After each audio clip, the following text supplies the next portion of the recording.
All right, everybody, here's Coach Davis. Andrew Jones, go ahead. Hey, Coach. I'm sure you don't need to be reminded 7 straight losses to Virginia, but when you look at the You don't pack have to line remind me. defense, I know that. yeah, I know. And I let the but team know that as well. well, go ahead. What did you tell them about this? And in the second part of the question is, with the issues that you guys have had dealing with the pack line defense, what is the first thing you need to do well offensively in order to find good shots against that defense? Well, I let them know the last 7 times we have lost against Virginia. And so just to let them understand and let that sink in. Virginia is an unbelievable basketball team, and their coach, Coach Bennett, is fantastic. And one of the places that consistently they're always great in is from a defensive standpoint. And so um, it, they have it's a combination of two things for them why they're so good defensively. One, they have good individual defenders, and then number two is they work really well team defense as well. They're all tied together. And so that combination every year for them puts them in a position to be great defensively. And so in order for us offensively, and this is against anyone, is there has to be great ball movement, and so one of the things that we have talked about at great length is having spacing, balance, and movement. And when you move defenders and you change the ball from one side to the other, and there's player movement, there's ball movement, and with the spacing and the balance that we have, that gives us opportunities to attack the basket and be able to score. And so that's something that we're hoping to do consistently on the offensive end tomorrow. Thank you. Kip Coons. Yeah, hi, Hubert. Wondering about the status of the 3 players you didn't have at Notre Dame, Dawson and Justin and Kerwin. Yeah, at this time, Dawson and Kerwin will not be available tomorrow, but Justin McCoy at this time will be available tomorrow. So of those 3, at this time, I know that Justin McCoy will be available to play tomorrow. So that will be another person able to play for us. Aaron Beard. Hey, Hubert. You talked a little bit in post game the other night about, maybe having to say it a little bit more about playing the energy, toughness, effort you want to see. Are you, I guess, making more of an effort to do that than you already have been? Are you counting on the team to sort of figure that part out on their own? How do you balance that? It's nothing really. That's a great question. I'm not trying to balance anything. I'm trying to clearly, definitively, straightforward, not in vague, no interpretations. Trying to get that clear that showing up on the court, whether it's practice, shoot around, or playing in a game, absent of energy, effort, and toughness, is not going to work individually for our guys, and it's not going to work collectively as a team. One of the things that I talked about yesterday at practice, and I talked to him today at practice before and throughout it, is that you've been given an opportunity. You've been given an opportunity to play. You've been given an opportunity to put on that uniform. You've been given an opportunity to run through that tunnel. You've been given an opportunity to play here for this program. Not only do you have an opportunity, you also have the ability. So some people don't have an opportunity, some people don't have the ability, and some people don't have an opportunity and the ability. But our guys have the opportunity to be great individually and as a team, and they have the ability to be great individually and as a team.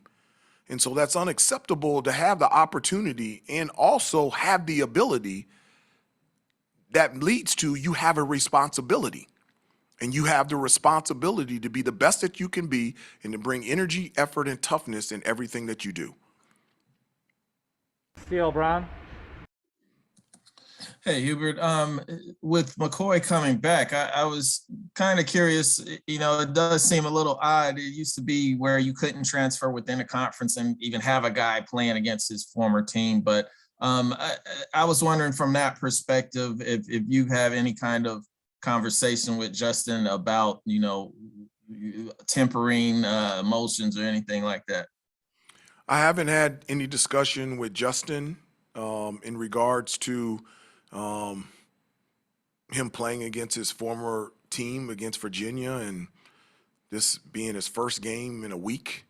But I can understand that there will be emotions with that. And the reason why I can say that is I wasn't in that situation in college, but I was in that situation in the NBA.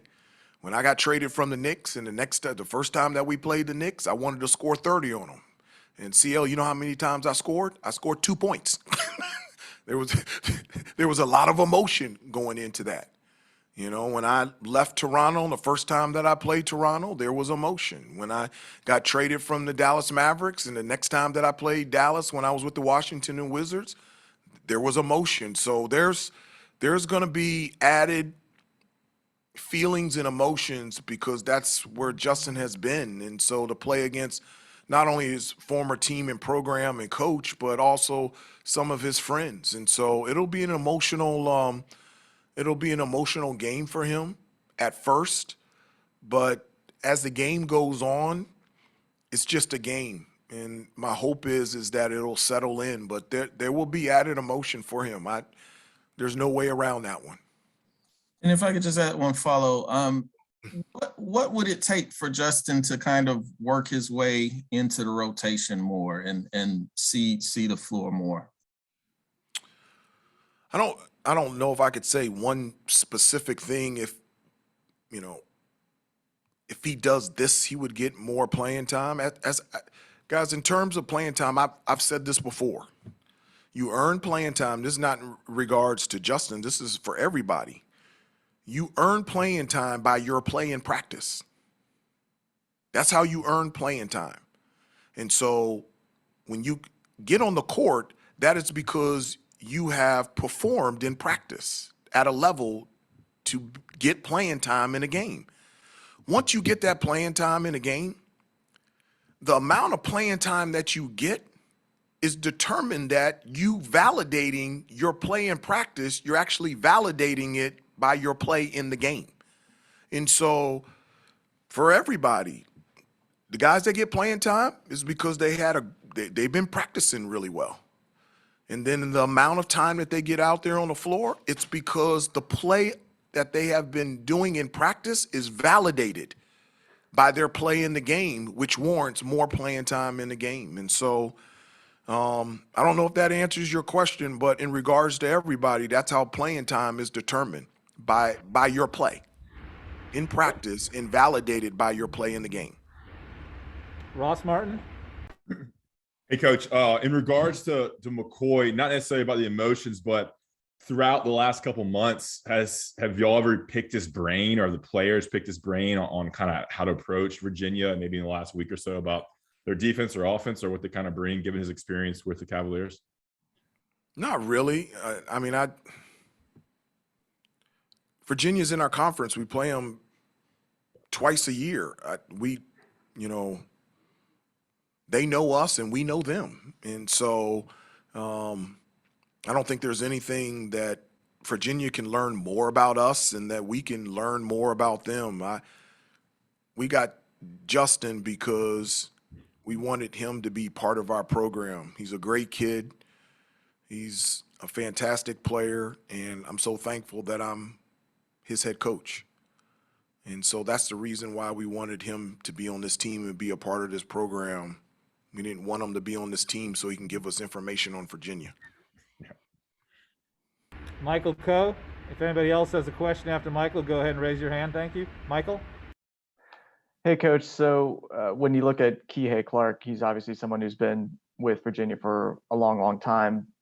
How impressive has it been to see his growth as a player into really an all-around point guard as an undersized guy? I don't like playing against him, but I love watching him play when he's not playing against us. He's such a really great basketball player. Defensively, he picks up every time full court. He's an outstanding defensive player. He knows how to run a team. He's a true point guard. He's got a great understanding of when to pass and when to shoot, and every year he just keeps getting better and better. I think he's shooting, I don't know the exact percentage, but he's shooting over 40% from three-point range, and that's something that early in his career, at times people would say that that would be one of his weaknesses, and now it's one of his strengths. And so to me, that's what college basketball is about. It's about growth and progression, not only on the court but off the court. But his progression and improvement on the court has just been fun to watch. He approaches the game the right way, and he's a great player. I mean, it's going to be fun competing against him tomorrow, and I'm a big fan of his. Thank Greg you. Barnes. Hey, Hubert, with regard to Virginia's success against UNC in recent years, you obviously are running a little bit different offensive scheme with more spacing and the kind of the 4-out 1-in approach. Do you think the pack line defense just had more success against more of the inside out approach that Roy liked to run, or is there just nothing to that? I think Virginia's beat us the last 7 times because the last 7 times they've been better than us. Plain and simple, period, the end. I just think they have played better than us. And down the stretch, they have executed better than us. It's not just from a defensive standpoint, it's their execution on the offensive end. You know, that 2 games that come to my mind quickly in regards to Virginia is the one where I think it was a 4 or 5 point lead when Cam Johnson and Luke May and Kobe White were here, and I think we had like a 4 or 5 point lead. Cam twisted his ankle a little bit, had to come out, and Kyle Guy and Ty Jerome down the stretch, they just made plays. That's the reason that they won. I remember the year that we really struggled when Cole Anthony was a freshman. Like, they had guys step up and make a 3 at the end. They executed the right way. So I don't think it's just from a defensive standpoint. I think they've played better.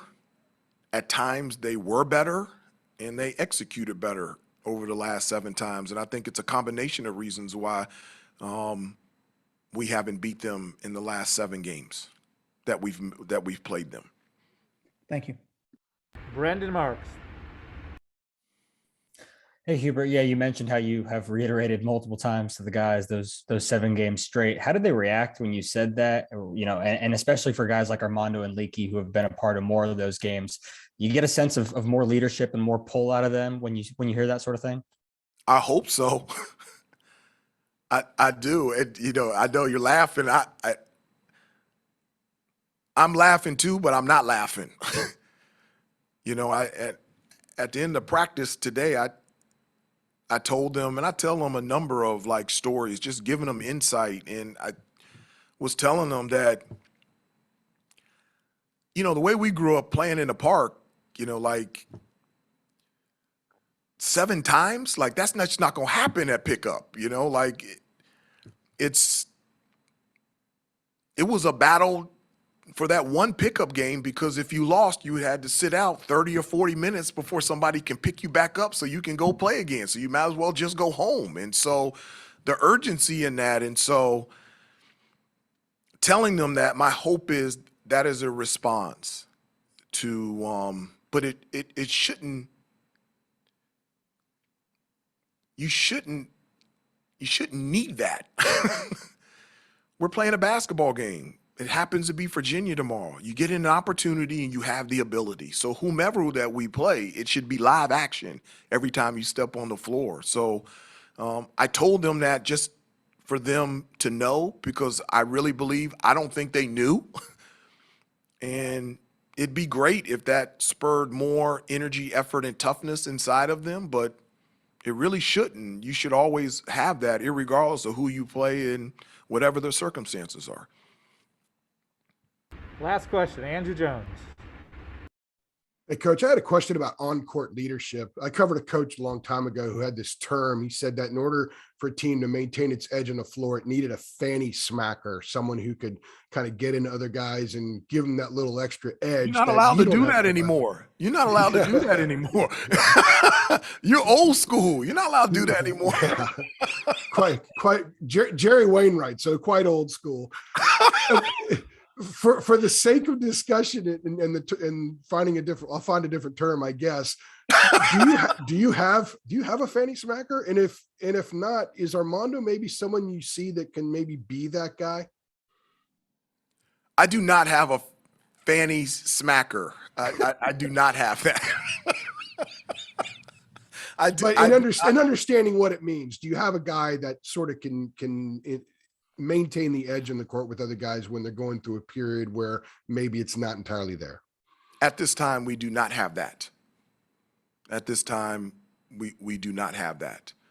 And do I think it can be developed? Yes. Do I think it's needed? Yes. Am I hopeful that it will come? Yes. But at this time, no. But I understand where you're coming from. And I think what you're trying to say is, it can't just come from the sideline. It also has to come from within the team in the huddle. Yeah. And our communication with the team every day, we're getting closer and closer to understanding the importance of having that extension of a coach in the huddle, on the floor, amongst teammates. And not only doing it, but doing it in the right way where it's encouraging and helpful and motivating. But I do think it's needed. I do. Thank you. Thank you, Coach Davis. Thanks, everybody, for jumping on. Appreciate it. We'll see some of you tomorrow.